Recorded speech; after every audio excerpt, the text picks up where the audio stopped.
madaxweynaha Faransiiska Emmanuel Macron ayaa booqashadiisii labaad ku tagay Addis Ababa. Inta uu Abiy Ahmed xilka hayo, socdaalkani waxa uu yimiday Faransiiska oo burbur xoogan kala kulmay galbeedka Afrika, iyada oo hadda uu Faransiisku soo bandhigayo xoojinta joogitaankiisa geeska Afrika si uu soo celiyo wajigiisa Afrika ugana soo kabsado burburkii ka soo gaaray galbeedka Afrika. Ka hor socdaalkiisa Addis Ababa, wuxuu Macron la kulmay madaxweynaha Djibouti oo uu ka helay warbixinta xaaladda geeska Afrika, xaqiiqooyinka uu socdaalkani daaran yahay iyo ujeedka laga leeyahay. Faransiiska ayaa 6 sannadood ee u dambeysay si la arki karo kor ugu qaaday xiriirka uu la leeyahay Itoobiya, wuxuuna Abiy Ahmed oo wajahaya xaalad siyaasadeed oo qalalaasa oo gudaha waddankiisa ah helay muddo dheer waqti u baahnaa Faransiisku. Sabab la xiriirta awoodda diblomaasiyadeed ee Faransiisku uu leeyahay waxay caawisay maamulka Abiy Ahmed. mid ka mid ah waxyaabihii u dambeeyay ee Faransiisku taliska Abiy ka caawiyay waxa ka mid ahaa wuxuu Faransiisku hor istaagay in golaha ammaanka ee qaramada midoobay uu soo saaro go'aamo ka dhan ah taliska Itoobiya ee Abiy uu hogaamiyo. aadan muddadii lagu jiray khilaafkii ka dhashay heshiiskii badda ee Abiy uu la saxiixday Somaliland, hadda Faransiisku wuxuu udub dhaxaad iyo aasaasi u yahay damaca doonista bareeraha ah iyo duulaanka ay ku qabsanayso Itoobiya qayb ka mid ah badda Soomaalida, iyada oo mid ka mid ah ujeedooyinka socdaalka Macron uu ku tagay Addis Ababa ay la xidhiidho sidii loo dhisi lahaa, horena waa loo dhisay inta dhiman loogu dhammaystiri lahaa awoodda ciidamada badda ee Itoobiya loona qalabayn lahaa. Wuxuuna hore u soo bilaabay Faransiisku sanadkii 2019 inuu dhiso ciidamada badda ee Itoobiya, waxaana suuragal ah in tababarada iyo khibrad wadaagga laga bilaabi doono biyaha badda Djibouti, halkaasoo dekad ganacsi ay Itoobiya hore ugu lahayd balse aanay ku lahayn wax saldhig iyo saameyn ciidana midna. waxaanad ogaataan ama xasuusnaataan tababaradan ciidanka ee la soo bilaabay waqtiga 2019 markii uu ninkan iminka Itoobiya xukuma qabsaday. sanad kadib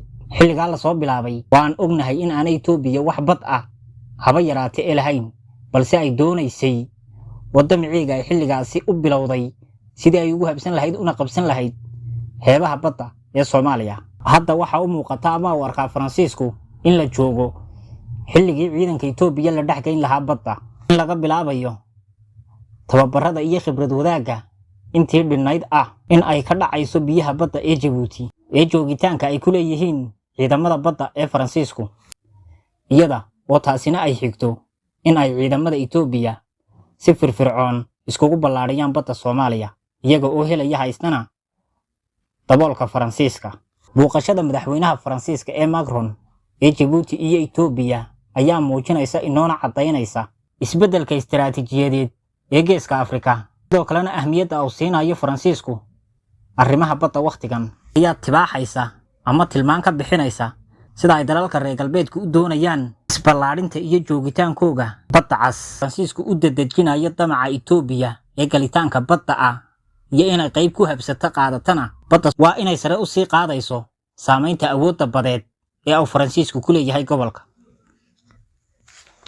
waxay noo muuqataa damaca ay gaalada madow ee Itoobiya ku taamayeen 700 ee sannadood ee u dambeysay ay badda si rasmi ah u saldhigtaan, iyada oo la tixraacaya ama la tilmaansanayo xaaladahan gaar ahaanna waxaan hadda taagan ee gobolka ka socda. tani waxayna tusaysaa marinbadeedka cusub ee Itoobiya ay yeelanayso, weligeedna ay ku hamiyi jirtay ee riyadeeda ahaa in ay si dhib yar bannaan uga heshay. tani waxayna tusinaysaa masiibada iyo mixnada ku soo fool leh dhulkan iyo baddan dayacan ee dilaaliintu ay ku noolaayeen dadkii damiirka lahaana uu ka dalandoolay ama aanu wax door ah haba yaraatee ee ku lahayn. sidaasoo ay tahay, Itoobiya waxa ay ka doonaysaa Soomaaliya wadaxaajoodyada lagu go'aaminayo horaanta 2025 ay sidaa dhibta yar le kaga dhammaysato dilaaliinta madaxda sheegta ee calooshooda u shaqaystayaasha ah ee jooga maamulada kala duwan ee Soomaaliya oo ugu horeeyana ninka Xasan Sheekh Maxamuud sheegta. haddii aynu ku noqono safarkii uu madaxweynaha Faransiisku geeska Afrika ku meermeerayay muraadkiisana ku fushanayay, shirka jaraa'id ee ay wadajirka u qabteen ra'iisul wasaaraha Itoobiya intii lagu guda jiray, waxa uu sheegay in uu dalkiisu ku taageerayo doonista Itoobiya ee ku aadan in ay ku qabsato badda Soomaaliya qayb ka mid ah. kadib booqashadii halka maalin ahayd ee uu shalay ku tegay Jabuuti iyo Addis Ababa. Abiy ayaa isaguna sheegay in ay si wanaagsan uga wada hadleen sidii uu dalkiisu ku heli lahaa badda kuna gaadhi lahaa. Wuxuu tilmaamay Abiy oo hadalkiisa sii wataa in uu madaxweynaha Faransiisku codsigiisii ogolaaday aqbalay ahaa in doonista iyo damaca Itoobiya ay ku doonayso badda cas in lagu taageeray. Faransiiska ayaa hab military iyo mid diblomaasiyadeedba ku taageeraya Itoobiya si uu ugu hirgalo duulaankeega ay ku doonayso baddu, iyada oo ay Paris tababar iyo qalabaynba hore u siisay ciidamada Itoobiya. haddana waxa dhiman ay ugu darayso oo ay siinayso ciidanka Itoobiya ee loo diyaariyay in ay ka howlgalaan badda cas. taa Itoobiya warkeygu geedka go'an yahay sidii ay u heli lahayd xira ciidan saldhig ay ku yeelato badda iyo bad iyadoo ay yeelato iyo berri iyadoo ay yeelato oo badda ku xiriiriya intaba. haddaba daawadaha Soomaaliga ahow arrinkan markaad aragtay wixii faalladaada iyo fikirkaaga ah waad noo soo qori doontaa. ilaahay ogolaanshihi.